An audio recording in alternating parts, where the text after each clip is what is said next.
My aunt told everyone I was just after the money, then screamed when she found out Grandma left me everything. The funeral was 3 days ago. I'd flown in from Portland, taken unpaid time off from the hospital where I work night shifts, and slept on my friend Becca's couch because I couldn't afford a hotel. My Aunt Diane showed up in head-to-toe Chanel, her third husband trailing behind. She made a scene at the reception. Loud enough for everyone to hear, she announced that I'd barely visited Grandma in her final years, that I was only there because I wanted the house, the savings, the jewelry. Some people, she said, staring directly at me, only show up when there's something to gain. I didn't respond, just stood there holding my paper plate while distant cousins whispered. The truth? I'd visited Grandma every Sunday for 5 years. I'd moved her into assisted living, sorted her medications, attended every doctor's appointment. My aunt had sent a Christmas card. Once. When Grandma's dementia got bad, she'd forget my name but remember my perfume. She'd light up when I walked in, even if she thought I was her sister or some friend from 1952. I never corrected her, just sat and listened to her stories, the same ones every week. Meanwhile, Aunt Diane posted Facebook tributes about being an amazing daughter. The comments overflowed with condolences about her devastating loss. The lawyer's office was downtown, all dark wood and leather chairs. Aunt Diane arrived early, practically vibrating with anticipation. She'd already started planning. New kitchen, European vacation, maybe a boat. The lawyer, Mr. Patterson, opened the will and started reading. Standard stuff at first. Then he got to the big one. To my granddaughter, who showed up every Sunday without fail, who never made me feel like a burden, I leave my entire estate. The silence was deafening. Aunt Diane's face went from confused to red to purple. That's impossible, she hissed. I'm her daughter. There's more, Mr. Patterson interrupted. He continued reading. To my daughter Diane, who visited once in 5 years, who only called when she needed money, I leave this message. You taught me that blood doesn't make you family. Showing up does. My aunt stood so fast her chair fell backward. She started screaming about fraud, about manipulation, threatening lawsuits and criminal charges. I just sat there as Mr. Patterson handed me a thick envelope. Inside was a letter in Grandma's shaky handwriting, detailing every broken promise, every missed birthday, every time my aunt had asked for money and disappeared. As my aunt was escorted out still screaming, Mr. Patterson mentioned one more thing. There's a separate trust your grandmother established 6 months ago. Quite substantial. But there's a condition attached. He glanced at his assistant, who quietly closed the conference room door. Your aunt filed a conservatorship petition 3 weeks before your grandmother died, he continued, claiming incompetence. If it had gone through, everything would have gone to her as legal guardian. My blood ran cold. Your grandmother knew, Mr. Patterson said. She left evidence. Documentation. Recordings. Things that suggest your aunt's involvement went beyond legal maneuvering. He slid a flash drive across the table. Before you accept this inheritance, you need to know what's on here, because once you do, there's no going back. I stared at the small black device sitting between us. My hand trembled as I reached for it. What kind of evidence? I asked. Mr. Patterson's expression didn't change. The kind that could send someone to prison. I picked up the flash drive. It felt impossibly heavy. Your grandmother was sharper than anyone gave her credit for, he continued. Even with the dementia, she had moments of absolute clarity. She used those moments wisely. How long have you known about this? 6 months. She came to my office one afternoon, completely lucid, said she needed to protect you from something terrible. We spent 3 hours going through everything she documented. I clutched the flash drive tighter. And you waited until now to tell me? Those were her instructions. She wanted you to have the choice. Accept the inheritance as is, or see what's really been happening. Behind him, the assistant shifted uncomfortably. There's more, Mr. Patterson added. Your grandmother installed hidden cameras in her apartment 4 months ago. She recorded everything. My stomach dropped. Everything? Every conversation, every visit, every phone call she could capture. He paused, including several with your aunt. The room felt smaller suddenly. Outside, I could hear my aunt still yelling in the hallway, her husband trying to calm her down. I need to see it, I said. Mr. Patterson nodded slowly. I figured you would. But understand, once you watch those recordings, you can't unknow what you'll learn. And depending on what you decide to do with that information, there will be consequences. What kind of consequences? Your aunt has powerful friends. Her husband's family owns half the commercial real estate in this city. If you pursue this, they'll come at you with everything they have. I thought about Grandma sitting alone in that apartment, confused and scared, installing cameras because she knew something was wrong, knew her own daughter was planning something. I want to see everything. Mr. Patterson handed me a folder. These are the access codes. I'd recommend reviewing the materials privately, with someone you trust. I stood, legs shaky. Is that it? Not quite. He pulled out another document. Your grandmother also left you this. It was a handwritten letter, sealed in an envelope with my name on it. Her handwriting was steadier here, written before the dementia had gotten bad. Read it before you watch the recordings, Mr. Patterson said quietly. She wanted you to. I left the office through a side exit, avoiding my aunt who was still arguing with the security guard in the lobby. My rental car was parked 2 blocks away. I made it there before my hands started shaking too badly to hold the keys. Becca found me sitting in the driver's seat 20 minutes later, staring at the sealed envelope. Hey, she said, sliding into the passenger seat. I saw your aunt being escorted out. Figured you might need backup. I handed her the flash drive. Grandma left evidence. About my aunt. Becca's eyes widened. Evidence of what? I don't know yet. I turned the envelope over in my hands. But it's bad enough that the lawyer warned me about consequences. You going to open it? I tore the seal. Inside were 3 pages, front and back, in Grandma's careful script. My dearest girl, if you're reading this, then I'm gone and you know about the recordings. I'm sorry to burden you with this, but there's no one else I trust. Your aunt has been stealing from me for 3 years. Not just money, though there's plenty of that. She's been manipulating my medications, confusing me deliberately, trying to make me seem incompetent. I started noticing the gaps 6 months ago. Days I couldn't remember. Times I'd wake up and hours had passed. At first I thought it was just the dementia getting worse, but then I'd find my pill bottles rearranged. Medications I didn't recognize mixed in with my regular prescriptions. I became paranoid, I'll admit. Started writing everything down. Every pill I took, every visitor, every phone call. The patterns emerged quickly. Your aunt visits every Tuesday afternoon. By Tuesday evening, I can barely remember my own name. It wears off by Wednesday morning, but by then, I've lost another day. I confronted her once, asked her directly what she was giving me. She cried, said I was confused, that the dementia was making me paranoid. Then she called my doctor and tried to have me committed. That's when I knew I needed proof. I installed the cameras myself, hired a private investigator with money I'd hidden from her, documented everything. It took weeks to gather what I needed, and some days I barely remembered why I was doing it, but I kept notes. Reminded myself every morning of what I was fighting for. The truth is worse than I imagined. She's not just stealing money or trying to have me declared incompetent. She's actively trying to kill me, slowly, carefully, in ways that would look natural for an elderly woman with dementia. I'm telling you this because you need to understand what you're up against. Your aunt is desperate. Her third husband is bankrupt.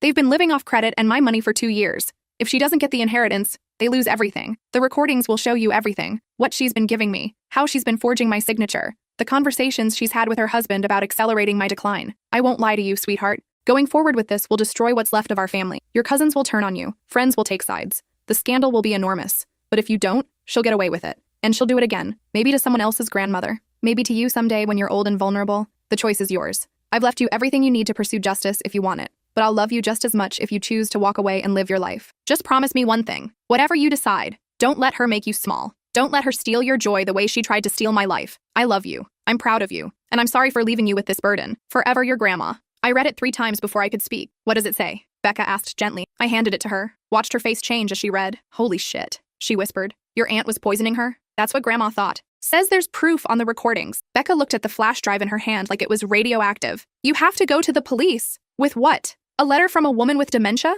They'll say she was confused, paranoid, that I'm making this up to justify the inheritance. Then what are you going to do? I started the car. Watch the recordings. All of them. Then decide. We drove back to Becca's apartment in silence. She lived in a converted warehouse in the arts district, the kind of place where no one asked questions. Her girlfriend was at work, giving us privacy. I set up my laptop on the kitchen table. The flash drive had dozens of video files, organized by date. I started with the oldest one, from 4 months ago. The video opened on Grandma's living room, the angle wide enough to capture the entire space. Grandma sat in her favorite chair, doing a crossword puzzle. She looked good, alert, more like herself than I'd seen her in months. Then the door opened, and my aunt walked in. Mom, hi! Grandma looked up, surprised. Diane, what are you doing here? Can't a daughter visit her mother? My aunt leaned down to kiss Grandma's cheek. I brought your favorite cookies. They chatted for a few minutes. Normal stuff. Grandma asked about my aunt's husband, about her kids. My aunt answered with practiced ease. Then, oh, I almost forgot. Dr. Reynolds called. He wanted me to adjust your medications. Grandma frowned. I just saw him last week. He didn't mention anything. Well, you know how forgetful you've been, Mom. Maybe you just don't remember. I remember perfectly well. We discussed keeping everything the same. My aunt's smile tightened. Mom, please, we've talked about this. You need to trust the doctors. She pulled a pill bottle from her purse. I watched Grandma's expression shift from confusion to something else. Fear. I don't want to take new pills, Grandma said firmly. I want to call Dr. Reynolds myself. The phone is right there. Call him. My aunt gestured toward the phone on the side table. Grandma reached for it. Her hand was steady. My aunt's mask slipped for just a second. Her jaw clenched. Then she forced the smile back. Actually, you know what? Let me call him. Save you the trouble. She picked up the phone and dialed. Had an entire conversation with someone she called Dr. Reynolds, explaining that Mom was being difficult about her medication adjustments. Except I knew Dr. Reynolds' voice. I'd attended dozens of appointments with him. That wasn't him on the phone. Grandma seemed to realize it too. She sat back in her chair, watching my aunt with narrow eyes. Take 2 of these now, my aunt said, holding out pills and a glass of water. I'll check on you tomorrow. No. Mom. I said no, Diane. Get out of my house. My aunt's expression went cold. We both know you're not competent to make these decisions anymore. If you won't cooperate, I'll have to file for conservatorship. Is that what you want? The threat hung in the air. Finally, Grandma took the pills, swallowed them with water. My aunt watched her do it, then smiled. Good. I'll see you next week. She left. The door closed. Grandma sat perfectly still for about 30 seconds. Then she stood, walked calmly to the bathroom, and I heard her vomit. She'd hidden the pills in her cheek. I paused the video, hands shaking. That was just the first visit, Becca said quietly. There are 40 more files on here. I clicked on the next one. It was worse. Over the course of weeks, I watched my aunt systematically gaslight Grandma, convince her she was losing her mind, mix unknown pills in with her regular medications when Grandma wasn't looking, make phone calls to lawyers about conservatorship while Grandma slept in the next room. In one video, my aunt's husband appeared. They spoke in low voices, thinking Grandma was asleep. How much longer? he asked. Couple of months. She's declining faster now. The new dosage is working. You're sure it won't show up in an autopsy? Who's going to request an autopsy? Old woman with dementia dies peacefully in her sleep. It happens every day. They laughed. I had to stop the video. Ran to Becca's bathroom and threw up. When I came back, Becca had her phone out. I'm calling the police. Wait. I wiped my mouth with the back of my hand. Not yet. Are you insane? You just watched them admit to murder.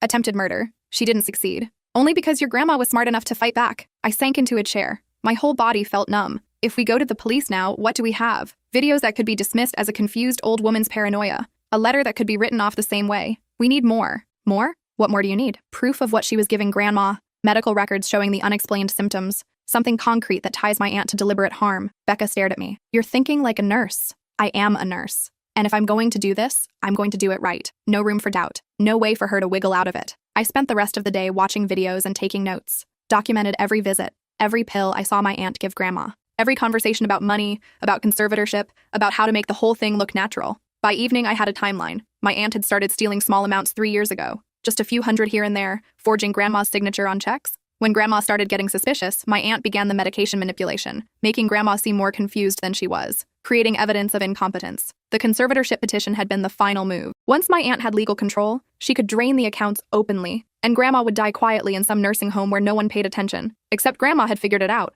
set her trap perfectly. The last video file was dated 3 weeks before grandma died. She was alone in her apartment, speaking directly to the camera. Hi, sweetheart. If you're watching this, then I'm gone and you have all the evidence. I hope it's enough. Her voice was weak but clear. She knew she was dying. I stopped trying to fight the pills 2 weeks ago. I'm tired. And honestly, I'd rather go on my own terms than let her put me in some facility. Tears ran down her face. But I needed to make sure she didn't win, that she didn't get to profit from my death. So I changed the will, moved my money, set everything up so you'd have what you need to stop her. She leaned closer to the camera. I'm sorry to put this on you, but you're strong enough. You've always been strong enough. Don't let her scare you. Don't let her make you doubt yourself. She smiled. That familiar smile I'd seen every Sunday for 5 years. I love you. Now go get her. The video ended. I sat in silence for a long time. What are you going to do? Becca finally asked. I ejected the flash drive and tucked it in my pocket. I'm going to do exactly what she asked. The next morning, I made an appointment with a detective friend from the hospital. His name was Leo, and he'd worked with our ER on domestic violence cases. I trusted him. We met at a coffee shop far from my aunt's neighborhood.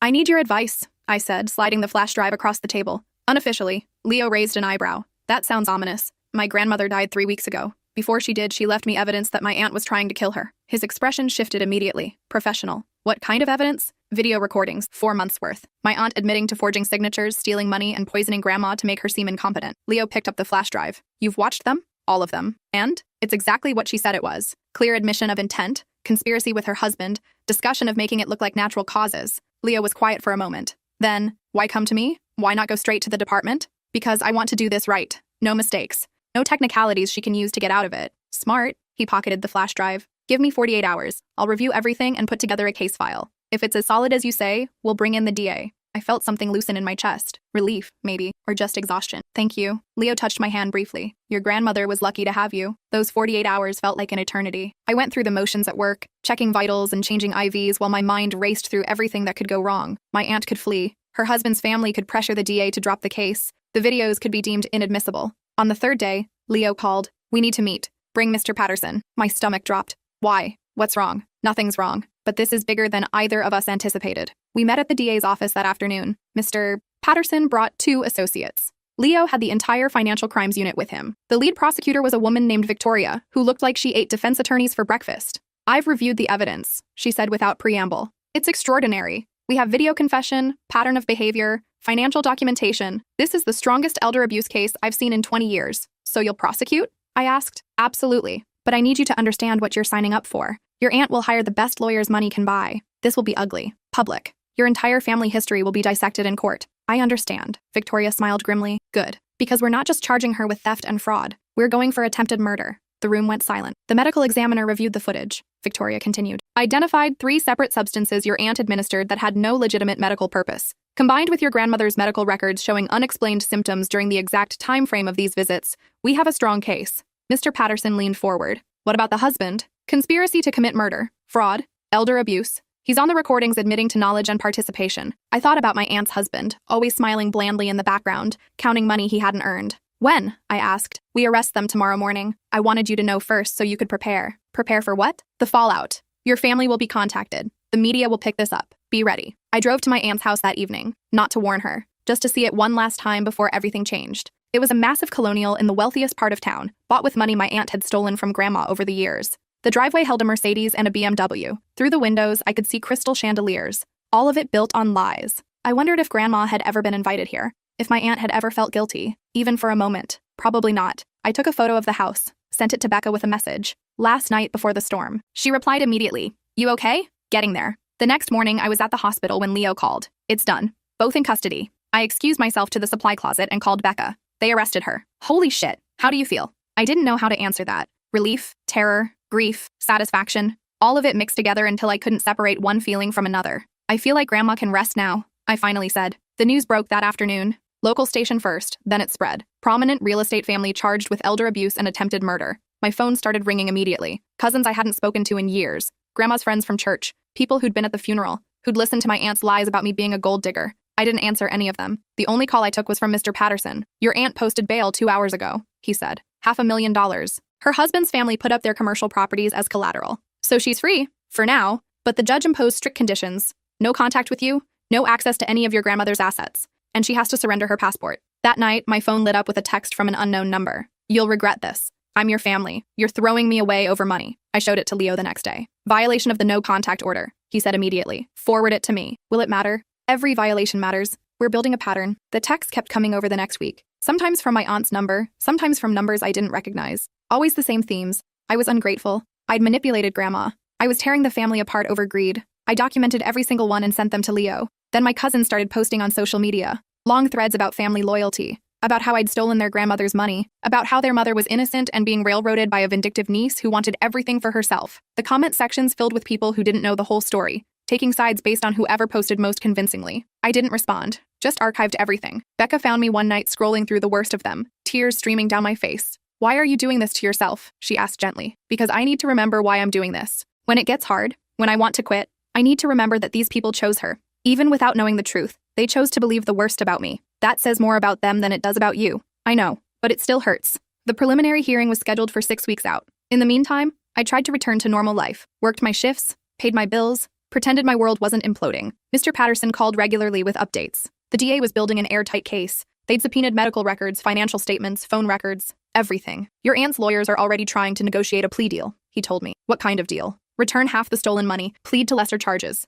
minimal jail time. Absolutely not. That's what I told them. The DA agrees. We're going to trial. 3 weeks before the hearing, someone broke into Becca's apartment. We'd been at dinner when it happened. Came home to find the door kicked in, the place ransacked. Did they take anything? The responding officer asked. I looked around. My laptop was still there. Becca's jewelry, the TV. Then I realized the folder with copies of Grandma's letter was gone. The backup flash drive I'd hidden in my suitcase. Gone. They took the evidence. I told Leo when he arrived. He didn't seem concerned. We have the originals. Everything's been submitted to the DA. This was just intimidation. But it worked. I couldn't sleep that night. Kept imagining someone watching the apartment, waiting for another chance. Becca's girlfriend installed security cameras the next day. Got a deadbolt for the door. But the damage was done. I felt violated. Unsafe. Come stay with me and Hannah, Becca offered. At least until the trial is over. I refused. I'm not going to let them scare me off. But I was scared. Terrified, actually. Not just of another break-in, but of what my aunt was capable of. She'd tried to kill her own mother. What would she do to me? 2 weeks before the hearing, I got a call from an unknown number. Against my better judgment, I answered. Hello? Heavy breathing. Then, you should be careful walking to your car at night. Lots of things can happen in parking garages. I hung up and immediately called Leo. That's a threat, he said. I'm assigning protective detail. You can't be serious. Your aunt is facing 20 years. Her husband is looking at 15. They're desperate. Desperate people do desperate things. For the next 2 weeks, I had an off-duty officer shadow me to and from work. It should have made me feel safer. Instead, it made everything feel more real, more dangerous. The night before the preliminary hearing, I couldn't sleep. Lay in bed staring at the ceiling, thinking about Grandma, about all those Sundays together, the way she'd smile when I walked in, how she'd held my hand during the bad days. I wondered if she'd known it would come to this, if she'd understood what she was asking of me when she left that letter. Probably. Grandma had always understood more than people gave her credit for. The courtroom was packed, media in the back rows, family members on both sides, my aunt's lawyers in expensive suits, the DA's team looking sharp and prepared. I sat behind the prosecution table, hands folded in my lap. My aunt was brought in wearing an orange jumpsuit. Her hair was unwashed, no makeup. She looked smaller somehow, diminished. When she saw me, her eyes filled with hate, pure, undiluted hatred. I stared back, didn't look away. The judge entered and everyone stood. What followed was 3 hours of legal arguments I barely understood. Motions, objections, discussions about admissibility and precedent. But when Victoria started presenting evidence, I understood perfectly. She played the videos. Not all of them, just enough to establish the pattern. My aunt's voice filled the courtroom, talking about dosages and timing and making it look natural. Several people in the gallery gasped. My cousin sat frozen, faces pale. The judge's expression never changed, just watched everything with careful attention. When it was over, the defense attorney stood. Your Honor, my client maintains her innocence. These videos could have been doctored. The medications mentioned could have been legitimate prescriptions. Without the decedent here to testify. The decedent left extensive documentation, Victoria interrupted, including a detailed letter explaining exactly what was happening, written during a period when her medical records show she was lucid and competent. A letter from a woman with dementia, a woman whose competency was deliberately undermined by the defendant. We have medical experts ready to testify that the symptoms of dementia shown in medical records correlate exactly with the dates of the defendant's visits. The defense attorney sat down, looking frustrated. The judge reviewed his notes for what felt like an eternity. Finally, I'm binding this over for trial. Bail is revoked. The courtroom erupted. My aunt started screaming. Her husband tried to stand and was forced back down by court officers. This is a travesty! My aunt shrieked as they led her out. I'm her daughter! Her daughter! She was my mother! The judge banged his gavel. One more outburst and I'll hold you in contempt. But my aunt couldn't stop. You'll pay for this! All of you! She was crazy and confused and you're all believing her lies. They dragged her out still screaming. I sat perfectly still, watching them take her away. Victoria touched my shoulder. You okay? I nodded. Couldn't speak. This is just the beginning, she warned. Trial won't be for another few months. It's going to get worse before it gets better. She was right. The media coverage exploded. Cable news picked it up. Daughter tries to murder mother for inheritance. It became a nationwide story. My face was everywhere. People recognized me at the grocery store, at work. Some offered sympathy. Others accused me of lying, of fabricating evidence, of being motivated by greed. I stopped reading comments online, deleted social media, just focused on getting through each day. Work became my sanctuary. In the ER, nobody cared about my family drama. They just needed someone to stop the bleeding or start an IV or hold their hand during a panic attack. I was good at that. Had always been good at showing up when it mattered. 3 months later, the trial began. I'd been prepped extensively by Victoria and her team. How to answer questions, how to stay calm under cross-examination, how to handle my aunt's lawyers trying to paint me as a gold digger who manipulated a confused old woman. They're going to come at you hard, Victoria warned. Attack your character. Suggest you coerced your grandmother into changing the will. You need to stay composed. Easier said than done. The first week was jury selection. 12 people who'd never met grandma or my aunt or me. 12 people who'd decide whether my aunt went to prison. I studied their faces. Tried to gauge who might be sympathetic, who might be skeptical. One woman, maybe 60, reminded me of grandma. Same soft eyes. Same careful way of listening. I hoped she made it through selection. She did. Week 2 was opening arguments. Victoria stood before the jury and laid out the entire case. Calm, methodical. She showed them the videos, walked them through the timeline, explained how my aunt had systematically stolen from and poisoned her own mother. The defense attorney tried a different approach. This is a family dispute, he said. A daughter concerned about her aging mother. A granddaughter who wanted the inheritance. What you're going to see is a series of unfortunate misunderstandings blown out of proportion by grief and greed. I wanted to scream, but I sat there, hands folded, face neutral. The prosecution called its first witness, Dr. Reynolds, Grandma's actual doctor. He testified that Grandma had been stable on her medications, that there was no medical reason to add or adjust anything, that he'd never called my aunt with new prescriptions. In fact, he said, I noted several times in her chart that I was concerned about unexplained cognitive declines that didn't match the expected progression of her dementia. Did you investigate these concerns? Victoria asked. I ordered additional tests, but by the time we could schedule them, Mrs. Harrison had passed away. The defense attorney's cross-examination was brief. Isn't it true that dementia progression can be unpredictable? In general, yes. But Mrs. Harrison's case showed a very specific pattern. Rapid decline after family visits, then improvement when the visits stopped. Next came the forensic accountant who'd analyzed Grandma's financial records. He'd found $127,000 in forged checks over 3 years, wire transfers to my aunt's accounts, cash withdrawals that corresponded with her visits. The pattern is clear, he testified. Systematic theft disguised as ordinary family financial support. My aunt's lawyer tried to argue that Grandma had given the money willingly. Where's the documentation of these gifts? The accountant replied, if Mrs. Harrison was willingly supporting her daughter, why forge the signatures? Why create false records? The lawyer had no answer. Then came the medical examiner. She'd reviewed Grandma's autopsy and the videos, identified the pills my aunt had been administering as a combination of sedatives and antipsychotics that would create symptoms mimicking severe dementia. In someone who already had mild cognitive impairment, she explained, these medications would create a rapid and dramatic decline, confusion, memory loss, inability to function independently. Could these medications be fatal? Victoria asked. In the doses shown on the video? Potentially yes, especially combined with Mrs.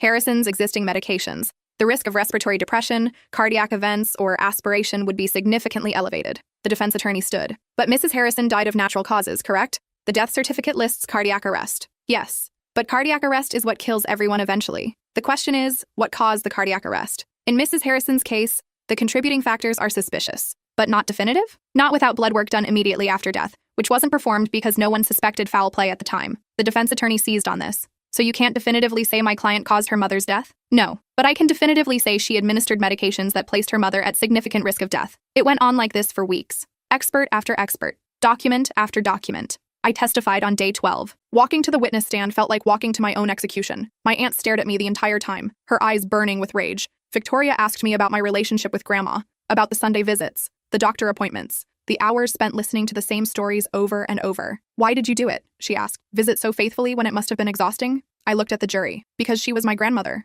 Because she'd spent my entire childhood showing up for me. It was my turn to show up for her. Did you expect to inherit anything? No, I assumed everything would go to my aunt. She was Grandma's only child. When did you learn about the changed will? At the reading. Same time my aunt did. How did that make you feel? I paused, choosing my words carefully. Surprised, grateful, but mostly sad that Grandma felt she needed to protect me like that. The defense attorney took over for cross-examination. Isn't it true, he began, that you work night shifts at a hospital and struggle financially? I work night shifts because they pay slightly more. And yes, like most nurses, I live paycheck to paycheck. So you needed money? I need money to pay rent and buy groceries, but I've never needed it enough to hurt someone for it. But you knew your grandmother was wealthy? Everyone in the family knew that? And you visited her every single Sunday for 5 years. That's quite dedicated for someone who supposedly expected nothing in return. I met his eyes. I visited because I loved her. Because she raised me when my parents were too busy working. Because she came to every school play and dance recital and graduation. Because she was there. But you must have hoped. I hoped she'd live forever. That's what I hoped. Not for her money. For more time. My voice cracked on the last word.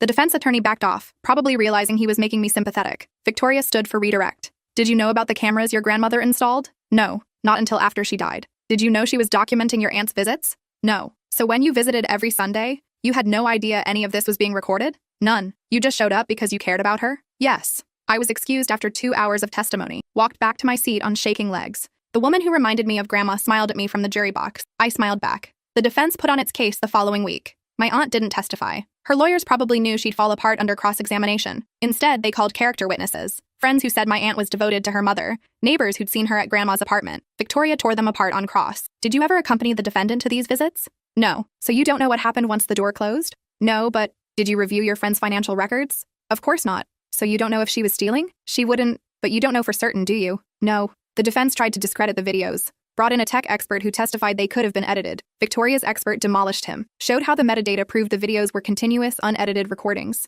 They tried to suggest Grandma was confused when she wrote her letter. The prosecution brought in a handwriting expert who compared the letter to other documents Grandma had written. The handwriting is consistent. The syntax and vocabulary match her other correspondence. This was written by a lucid individual. By the end of week 4, the defense was out of ammunition. Closing arguments took an entire day. The defense attorney painted my aunt as a concerned daughter trying to help her aging mother. He called the videos cherry-picked moments taken out of context. He suggested I had manipulated Grandma into changing the will. Then Victoria stood for the prosecution's closing. She didn't yell. Didn't need to. She simply walked the jury through everything again. The forged checks, the unauthorized medications, the conversations about accelerating the decline, the letter from a woman who knew exactly what was happening to her. The defense wants you to believe this was a misunderstanding, Victoria said. That Diane was just a daughter trying to help. But the evidence tells a different story. This was calculated, systematic, cruel. She paused, letting that sink in. The defendant didn't just steal her mother's money. She stole her dignity, her clarity, her final years. She turned her mother's own mind against her, made her doubt her own sanity, all so she could drain bank accounts and seize control. Victoria gestured to the empty witness stand.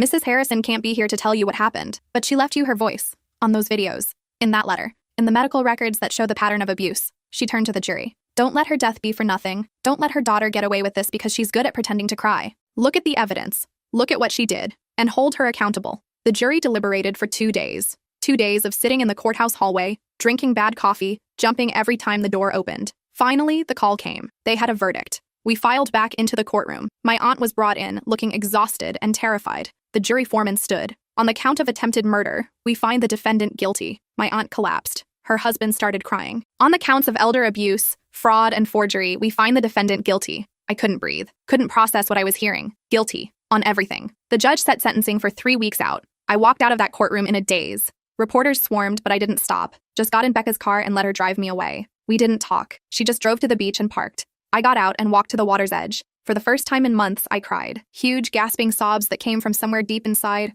Not from sadness. Not from relief. From exhaustion. From the weight of carrying this alone for so long. Becca found me an hour later, sitting in the sand. You did it, she said quietly. You got her. Grandma got her? I corrected. I just finished what she started. Sentencing day arrived cold and gray. The courtroom was less crowded this time. Just family, lawyers, and a handful of reporters. The judge asked if anyone wanted to make a statement before sentencing. I stood. Your Honor, I don't want to talk about what my aunt did. Everyone knows by now. What I want to talk about is what my grandmother did. I pulled out Grandma's letter, the one from the will reading. She wrote this, knowing she was dying, knowing her own daughter had betrayed her. And even then, even after everything, she didn't want revenge. She wanted justice, and she wanted me to have a choice. I looked at my aunt, who sat with her head down. My grandmother taught me that family isn't just blood. It's showing up. It's being there when things are hard and staying when it would be easier to leave. My aunt never learned that lesson, but I did. I folded the letter carefully. I hope the sentence reflects not just what my aunt tried to do, but what my grandmother overcame, the strength it took to set this in motion while her own mind was being stolen from her. That deserves to be honored. I sat down. The judge was quiet for a moment.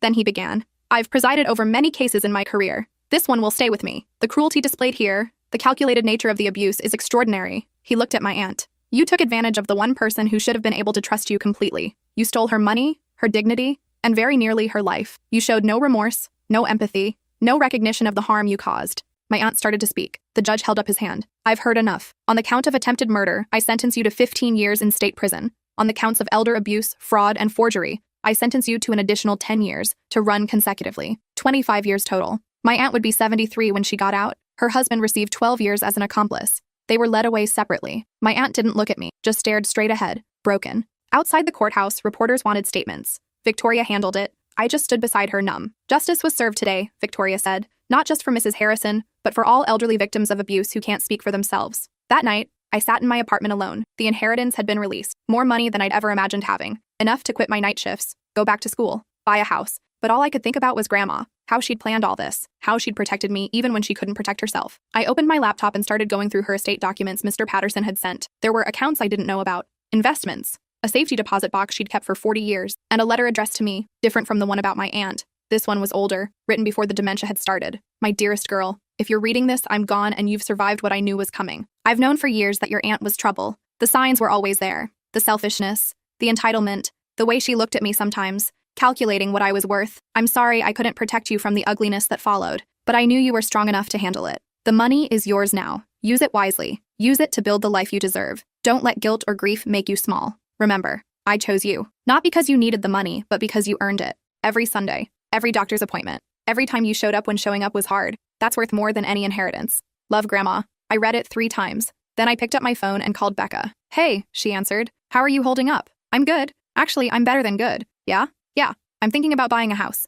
Want to help me look? She laughed. Absolutely. Where are you thinking? I looked at Grandma's letter again. Somewhere with a big backyard. So I can plant a garden. Grandma always wanted me to have a garden. Then that's what we'll find. I hung up and opened my laptop to real estate listings. For the first time in years, I felt light, like I could breathe again. Grandma had given me more than money. She'd given me permission to live fully, to not carry the weight of her death or my aunt's crimes, to just be free. And that's exactly what I planned to do. 6 months later, I stood in my new backyard, hands in the dirt, planting roses. The house was perfect. 3 bedrooms, big windows, and a yard that caught the morning sun. I'd quit the night shifts, started a program to become a nurse practitioner, began volunteering at an elder care advocacy group. Every Sunday, I visited Grandma's grave, brought fresh flowers and told her about my week. It felt right, like those Sunday visits had come full circle. I never spoke to my aunt again, didn't visit her in prison, didn't respond to her letters. My cousins eventually reached out. Some apologized. Most just wanted to know if I'd help them financially now that I had money. I kept my distance from all of them, built a new family instead. Friends who showed up, colleagues who cared, people who understood that family is what you make it.